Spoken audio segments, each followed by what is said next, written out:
Hi കൺമണീസ്, എല്ലാവർക്കും സുഖമല്ലേ? അപ്പൊ എനിക്ക് പിമ്പിൾസും ഡാർക്ക് സ്പോട്ട്സും ആക്നെ മാർക്സ് ഒക്കെ വന്നതിന്റെ ഫോട്ടോസ് ആണ് കേട്ടോ ഇതൊക്കെ. എന്റെ മാരേജ് ടൈമിൽ പോലും മുഖം നിറച്ചും പിമ്പിൾസ് ആയിരുന്നു കേട്ടോ.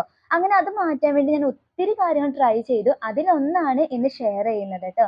വളരെ സിമ്പിൾ ആയിട്ടുള്ളതാണ്. നമ്മൾ മോർണിംഗ് കുടിക്കത്തില്ലേ, അതിന് മുന്നേ ആയിട്ട് നാൽപ്പാമരാതി ഓയിൽ എടുക്കുക. 2-3 ഡ്രോപ്സ് എടുത്താൽ മതി കേട്ടോ. എന്നിട്ട് മുഖത്ത് ജെന്റിലായിട്ട് തൊട്ട് തൊട്ട് കൊടുത്തിട്ട് അപ്ലൈ ചെയ്ത് കൊടുക്കുക കേട്ടോ.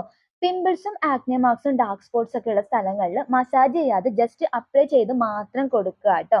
എന്നിട്ട് ഒരു 5 മിനിറ്റ് റെസ്റ്റ് ചെയ്യാൻ വേണ്ടി വെക്കുക കേട്ടോ. നമ്മുടെ കഴുത്തൊന്നും സ്കിപ്പ് ചെയ്യാതിരിക്കുക, അവിടെയൊക്കെ അപ്ലൈ ചെയ്ത് കൊടുക്കാൻ വേണ്ടി ശ്രദ്ധിക്കുക കേട്ടോ. നാൽപ്പാമരാതി സ്കിന്നിന് നിറം വെക്കാൻ വേണ്ടി ഹെൽപ്പ് ചെയ്യും. അങ്ങനെയാണ് നമ്മുടെ പാടുകളൊക്കെ ഫെയ്ഡ് ആയി പോകുന്നത് കേട്ടോ. അപ്പൊ ഈ മസാജിംഗ് ഒക്കെ ചെയ്തതിന് ശേഷം സെറ്റാഫിന്റെ ക്ലെൻസർ ആണ് ഞാൻ ഉപയോഗിക്കുന്നത്. ഇത് സെൻസിറ്റീവ് സ്കിന്നിന് വേണ്ടിയിട്ടുള്ളതാണ്. ഓയിൽ കൺട്രോളും കൂടി ഉണ്ട് കേട്ടോ ഇതില്. അതിനുശേഷം നമ്മൾ മുഖം നല്ലതുപോലെ വാഷ് ചെയ്ത് കൊടുക്കുക. ഇനി മുഖം വാഷ് ചെയ്യുമ്പോൾ ശ്രദ്ധിക്കേണ്ട ഒരു കാര്യം എന്താണെന്ന് വെച്ചിട്ടുണ്ടെങ്കിൽ ചൂടുവെള്ളത്തിൽ ഒരിക്കലും മുഖം വാഷ് ചെയ്യാതിരിക്കുക കേട്ടോ. ഓൾറെഡി നമുക്ക് പിമ്പിൾസ് ഒക്കെ ഉണ്ടെങ്കിൽ ആ പിമ്പിൾസ് ഒക്കെ പൊട്ടിയിട്ട് അതിന്റെ പസ് ഒഴുകി വേറെ സ്ഥലത്ത് പിമ്പിൾസ് വരാനും പിന്നീട് വീണ്ടും മാർക്സ് ആകാൻ വേണ്ടിയിട്ടും ചാൻസ് ഉണ്ട് കേട്ടോ. അതുകൊണ്ടാണ് ഒരിക്കലും അങ്ങനെ ചെയ്യരുതെന്ന് പറയുക കേട്ടോ. പിന്നെ ഈ പ്രഗ്നൻസി ടൈമിലൊക്കെ ആണെങ്കിലും ബ്രസ്റ്റ് ഫീഡിങ് ടൈമിലൊന്നും നമുക്ക് വേറെ കെമിക്കൽസോ ഒന്നും ഉപയോഗിക്കാൻ വേണ്ടി പറ്റത്തില്ല. അപ്പൊ ആ സമയത്ത് ഞാൻ ഉപയോഗിച്ചുകൊണ്ടിരുന്നത് ഈ ഒരു കാര്യം തന്നെയാണ് കേട്ടോ. അതുകൊണ്ടാണ് ഷെയർ ചെയ്യുന്നത്.